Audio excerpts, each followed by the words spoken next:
जय यीशु। आज हम उपवास काल के दूसरे शनिवार में पहुंच गए हैं। आज हम संत मत्ती के सुसमाचार अध्याय 11 पद संख्या 16 से 19 पर मनन चिंतन करने जा रहे हैं। यहाँ हम कुछ लोगों के बारे में सुनते हैं जिन्हें कुछ सिखाया नहीं जा सकता, क्योंकि वे अपनी विचारधारा में इतने जकड़े हुए होते हैं कि वे सत्य के प्रति नहीं खुलते। इनके सामने यदि कुछ भी प्रस्तुत किया जाए तो वो इसे नकारने के लिए कोई ना कोई बहाना ढूंढ ही लेते हैं। इसी बात को प्रभु यीशु ने एक पहेली के रूप में पद संख्या 17 में कहा, हमने तुम्हारे लिए बांसुरी बजाई और तुम नहीं नाचे, हमने विलाप किया और तुमने छाती नहीं पीटी।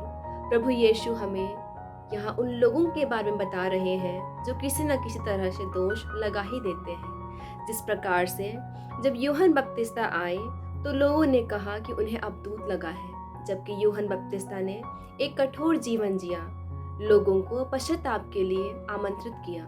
और जब प्रभु यीशु आए तब लोगों ने कहा कि यह आदमी पेटू और पियक्कड़ है, नाकेदारों और पापियों का मित्र है। हमने देखा कि किस प्रकार से लोगों ने यूहन्ना बपतिस्ता और प्रभु यीशु के ऊपर दोष लगाया। यह बात हम हमारे खुद के जीवन में भी गौर कर सकते हैं।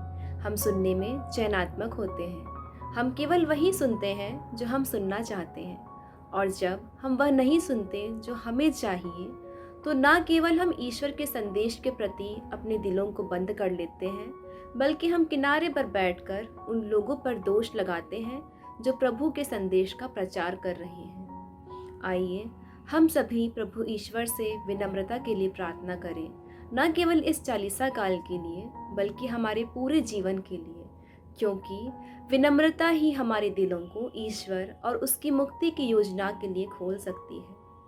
जय यीशु।